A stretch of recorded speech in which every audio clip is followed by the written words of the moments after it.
So I'm here, arm across, knee guides the shoulder to the center of your body, armpit, knee, rock him to the corner, straight leg.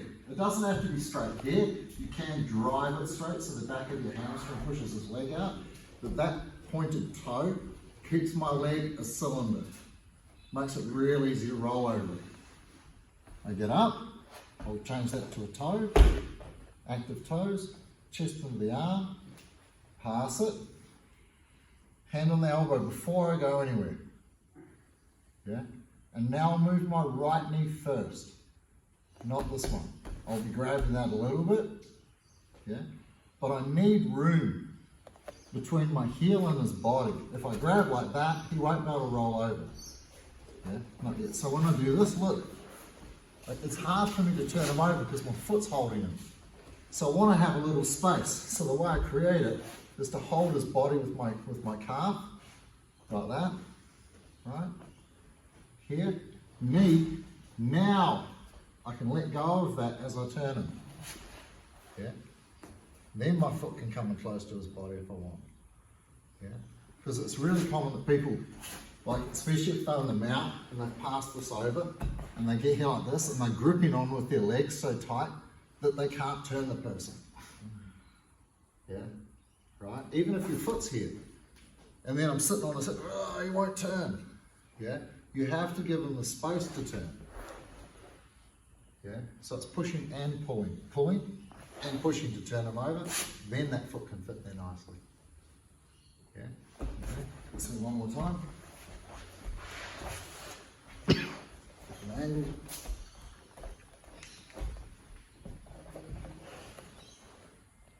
The arm across the body.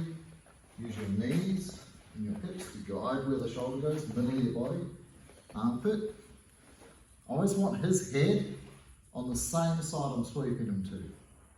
So before when we went to the back, his head was that side. So if his head's this side, I'm going behind him. If his head's on the other side, like let's say he pushes into me, and his head goes that side, as soon as his head goes that side, sweep. Yeah. So we work with our opponent. We're not, yes, if he loses his balance, if I've been the one to break his grips off and I have control of his balance, then I'm guiding him around as best I can. But usually what happens is people will lose their balance and then you get them somewhere and then they fight back. Because while they're moving, it's hard for them, right? They've lost their balance in that moment. But as soon as they can recover, yeah, most people will start pushing back at you, yeah? Which is why it's so important to learn two movements together. Like if you were learning throwing, right? Then you learn a forward throw and a backward throw, a right throw and a left throw, because the person's always going to resist your intention. And it's the same thing here, is that we can either go to his back or we can sweep him, and we don't care. Yeah, we just start a movement. If I've decided, like I might be a back take creature and I just love going to the back all the time, yeah, well, 80% of the time, especially at white and blue belt, the person will push back into you. They're going to resist you. Yeah, right? If someone got most of my body over here, then I'm going to be turning this way and starting to escape that way. I'm going to try and turn it to my advantage. I don't want to go back to where he wants me to be, where he expects me to be. I don't want to create this. I'd rather him following me during the fight. So Shanda Ribeiro put it really well, and he goes, like, you want to be trying to win every second of a match. Yeah, like every second. Like, it's not chess where you give the other, hey, I've done my move, now it's your move, now it's my move, now it's, no.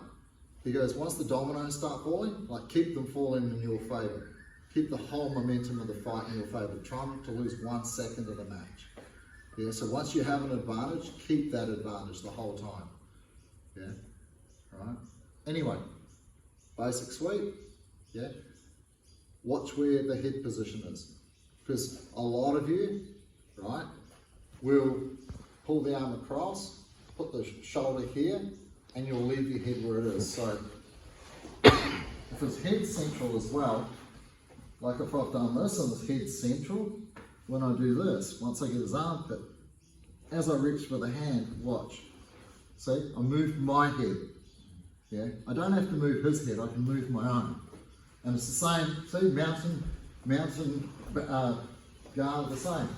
When I'm here, and I'm doing like a bridge and roll, yeah, and his hands on the floor, see, so our heads are in line, yeah, and my bridge and roll won't work, I move my head. I don't have to move him, I could, but I don't have to, I can just move myself.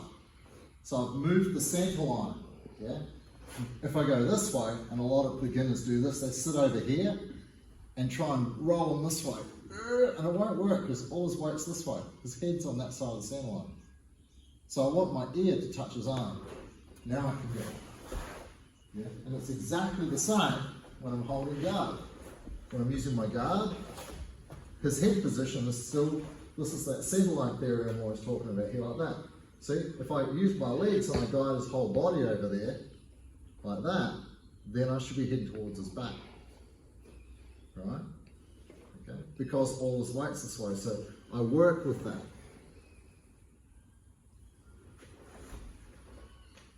If I do this, and he leans his head this way, 100% he's getting swept.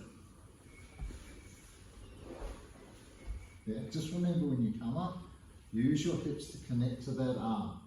Yeah, don't let him get it out. You've got to get advantage. Remember, the dominoes are falling in your favour. Yeah.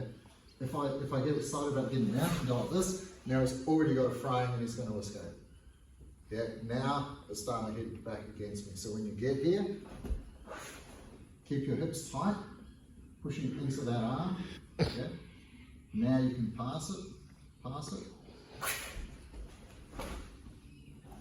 Cool. Away we go. 23. Same line.